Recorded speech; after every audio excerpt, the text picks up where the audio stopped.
Isang mapagpalang hapon po. Sa hapon po na ito ay muli magkakaroon po tayo ng mga feedbacks and testimonies patungkol po sa ginawa po ng Diyos sa natapos na camp dito po sa Infanta. Glory to God po kasi dito po sa Infanta. So magkikwento po ako sa inyo ng mga ginawa po ng Diyos dito po sa Infanta before, during, and after po ng camping. So before po mag-camp, syempre po ang bawat isa po sa atin ay abala sa pananalangin, abala kung paano po mapupunan yung mga pangailangan po natin para sa camping, lalo na po ngayon na nagtaasa na po lahat. Pero alam niyo po nakaka-bless kasi nga po dito po sa camping po natin ay bagamat nagmahalan na po lahat, marami pa rin pong nakadalo. Pero dito po sa Infanta Weeks po, before mag-camp ay nakasettle na po lahat. Settled na po yung aming camp fees, settled na po yung transpo, settled na po yung para pa sa iba pa pong mga expenses sa camping.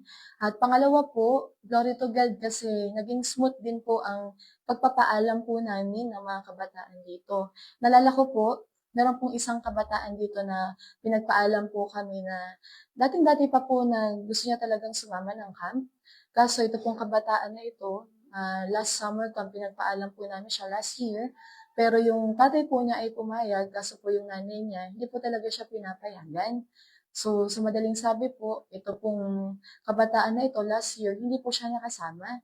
Pero sinubukan po ulit namin, ito pong nakaraang nakakatapos lamang po na summer camp, na ito pong kabataan na ito ay dahil gustong-gusto nga rin po niyang makasama, so pinagpaalam po namin siya.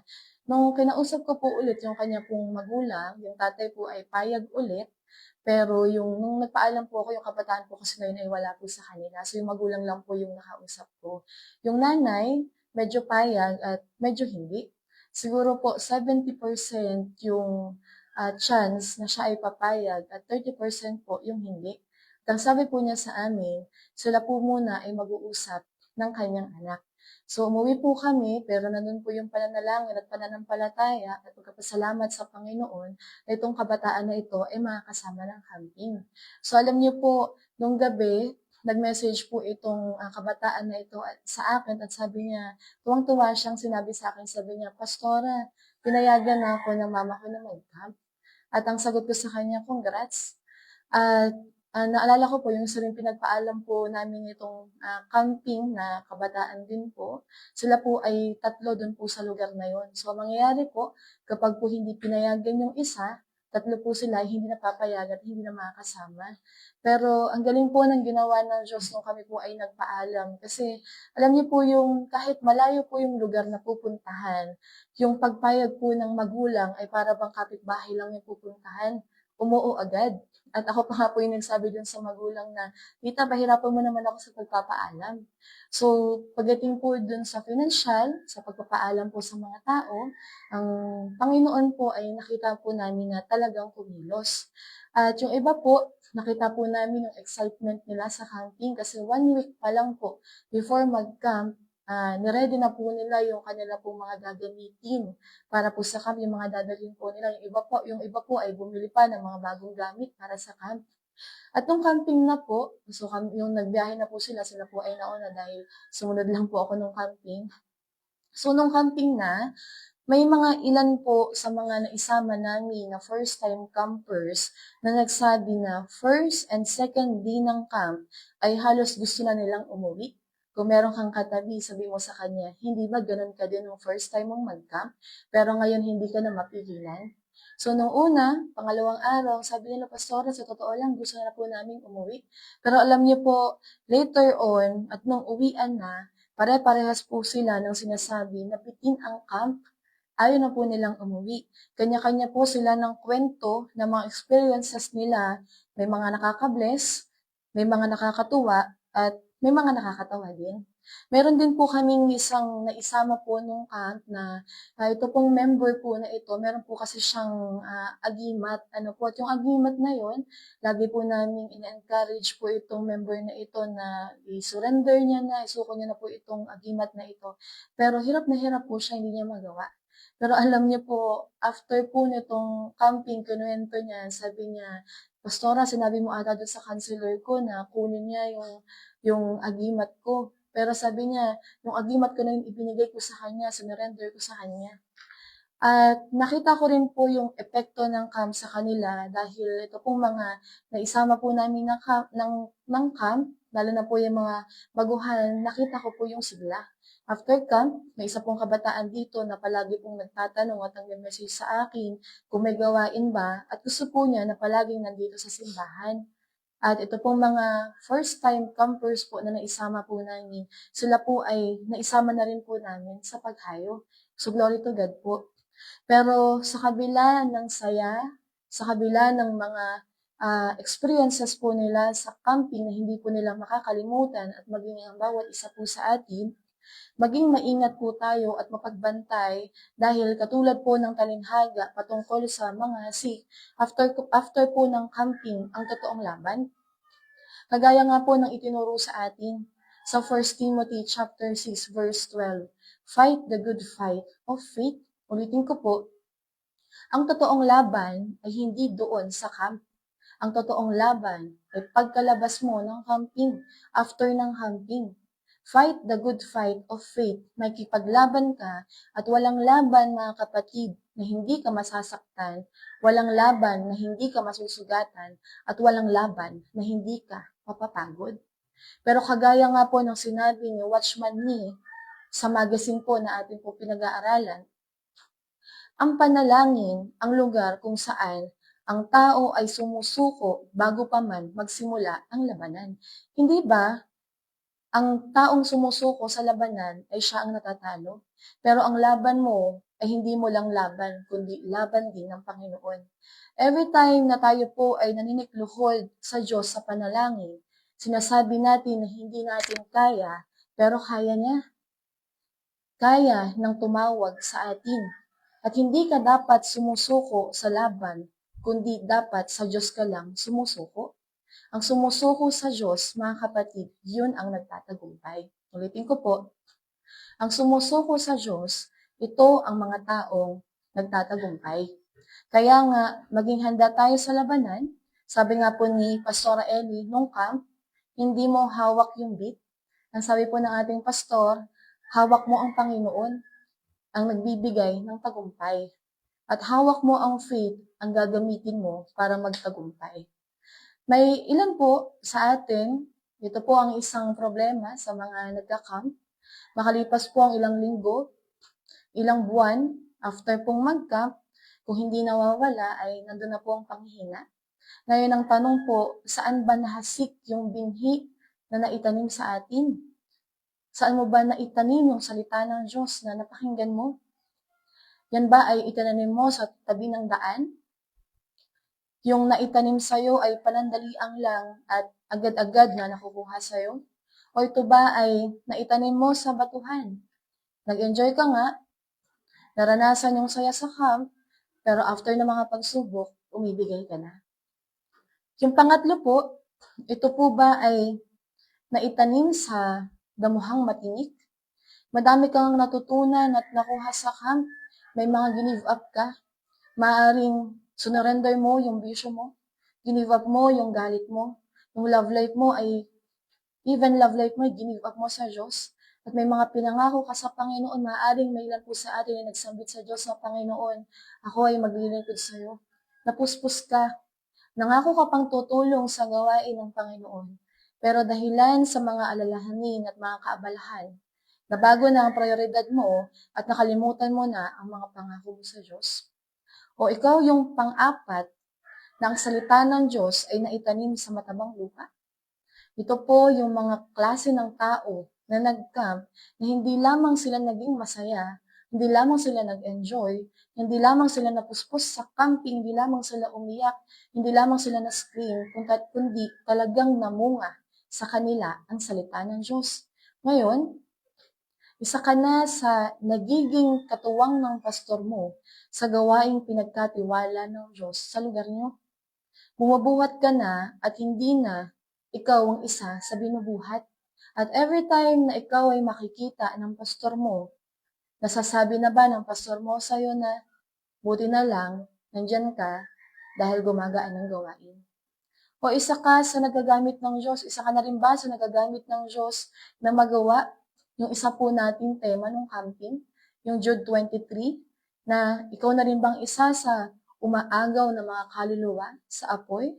O ngayon, na after ng 2 weeks na nakalipas mula nung camping, ngayon pa lang tinatamad ka ng humayo. May mga tao pong, sabi po ni Pastor Larry, may mga taong mapapahamak, kaya kailangan ng mabilis na pagkilos. At sabi naman po ni Pastor Ian, kailangan natin ng Diyos, pero kailangan din tayo ng Diyos to share His Word. At sa magazine naman po na atin pong pinag-aaralan, alam niyo po, maganda, mabasa po ulit natin yung magazine. Kasi sa pag-aaral po ng magazine, may mabubuksan po talaga sa atin. Si Brother Yun po, nabasa natin at napag-aralan kahit po sa mga previous po ng mga pastors na nagtuturo po sa atin dito po sa live every 4 p.m. Nakakwento po nila na yung bawat generals po dito sa magazine, yung mga pinagdaanan po nila. At si Brother Yun po, nag-start ang matinding persecution sa kanya nung nag-decide siyang sumunod sa Diyos at sabihin na ang buhay niya ay igugugol niya sa paglilingkod sa Panginoon. Hindi ba't isa din po tayo sa nagsabi nito? Ngayon, dahil yan ay nagsimula nang lumabas sa bibig mo at nagsimula ka na na-dedicate yung buhay mo sa Diyos, after nyan, ito na po yung simula ng mas matitinding persecution sa atin. Mga paghihirap na kuminsan, never mo pang naranasan. Pero wag mo kakalimutan yung mga katagang sinabi mo sa Panginoon. Maaring nung maaring nung time na ikaw ay nananalangin, o nung time na kausap mo ang Diyos, huwag mong kakalimutan yung mga katagang sinabi mo sa Panginoon na, Lord, maglilingkod ako sa iyo lifetime.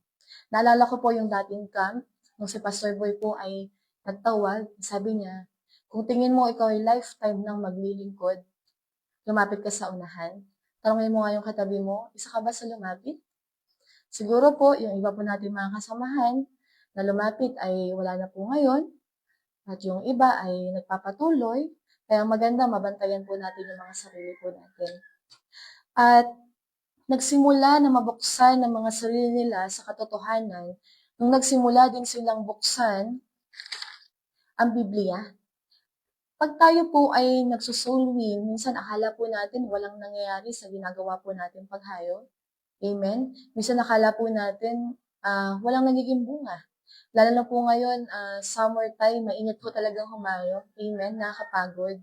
Pero nakakapagod man, lagi po natin tandaan, yung sinabi po sa magazine, ang kapalit ng pagsunod ay mas mataas pala sa kaya mong isipin. Ang mga taong ito ay nakulong, pero bakit minsan parang tayo pa yung hindi malaya? Sila po ay nasa panahon kung saan bawal ang Biblia, bawal ang Kristyanismo, bawal pag-usapan ang patungkol kay Jesus, bawal ibahagi ang salita ng Diyos. Pero sa kabila na bawal, sa kabila na sila ay nakakulong, yung trabaho po nila ay nagagawa nila. Pero tayo po ay nasa isang bansa na democratic. Ibig sabihin dito po hindi mahigpit ang pagbabahagi ng salita ng Diyos. Pwede kang magbasa ng Biblia, pag lumabas ka, pwede mong bitbitin ang Biblia at walang maninita sa'yo. Dahil tayo po ay nasa isang bansang malaya. Pero ulitin ko po, ang mga taong ito ay nakulong, pero bakit minsan parang tayo pa yung hindi malaya? Si Brother Yun, may mga miracles na ginawa ang Diyos sa buhay niya, pero para sa kanya, ang pinakamalaking himala ay ang kakayanang patuloy na magmahal. Binugbog na siya, pero yung taong bumugbog sa kanya, kaya pa din niyang mahalin. Dinakip na siya, sinaktan na siya, halos patayin na siya, pero yung mga taong gumawa nito sa kanya, ay kaya pa din niyang mahalin. So ilan pa po sa mga nabanggit sa magazine na maganda ma-quote po natin at tumatak po sa atin. Ang isa po dito, may isang bagay na katangi-tangi sa isang taong wasak na patuloy na nananalangin. So kapag tayo po ay dumadaan sa hirap, kagaya po ng mga ginagawa nila, alam niyo po, hindi sila nakatingin sa sitwasyon, kundi mabilis sa kanilang manalangin. Mabilis pa din para sa kanila ang sumamba sa Panginoon. Ang sumunod po, ang Diyos ay kailangan nating ligawan, suyuin, upang makuha ang kanyang anointing. Dito po sa page 10 ng magazine po na ating pong pinag-aralan, basahin ko po sa inyo, si Brother Yun, galit at ayaw sa kanya ng mga taong ayaw sa Diyos, ikaw, kakampi at malapit sa iyo ang mga taong malayo sa Diyos. Huwag kang pumayag. Iniligtas ka ng Diyos sa buhay na walang nangyayari, sa buhay na walang kulay, sa buhay na walang meaning. Naalala mo ba kung paano ka iniligtas ng Panginoon? Naalala mo pa ba kung paano mo naranasan ang kabutihan ng Diyos sa kabila ng mga pagkakamali mo? At ang isang bagay na may gaganti po natin sa Panginoon, ang sabi po dito sa magazine, huwag kang pumayag na hindi ka magamit sa pagdadala ng tao sa Panginoon dahilan sa takot at kaduwagan. Piliin mong mapabilang sa mga tao na nakabukod at pili. Pagtuunan mo ng pansin ang mga bagay sa langit, hindi ang nasa lupa. Dahil ito ang mahalaga sa Diyos. Ngayon, ang sabi niya, kung pahalagahan mo ang mga bagay na ito, kung pahalagahan mo ito, mabibilang ka sa mga bagay na mahalaga rin sa Diyos. Kung hindi, wala kang pinagkaiba doon sa alibughang anak na pinili ang magpasasa sa makamundong hilig, masunod lang ang sariling kagustuhan sa halip na manatili sa trabaho ng kanyang ama. Maging matalino ka sa mga huling araw na ito. Ngayon po na tayo po ay nabubuhay na sa last days, ano po mga kapatid, sabi niya, maging matalino ka. At ang tinatrato ng Diyos na matalino ay ang mga soul winners. Ang tinatrato ng Diyos na matalino ay yung mga taong tumutupad sa kanyang kalooban.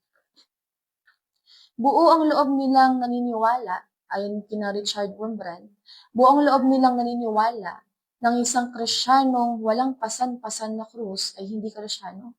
At yan po ay nakalagay sa Matthew 16 verse 24 na kailangan po natin pasanin yung krus. Ibig sabihin, dapat handa po tayong mahirapan. Fight the good fight of faith. Ulitin ko po, walang laban na hindi ka masusugatan, masasaktan, mapapagod.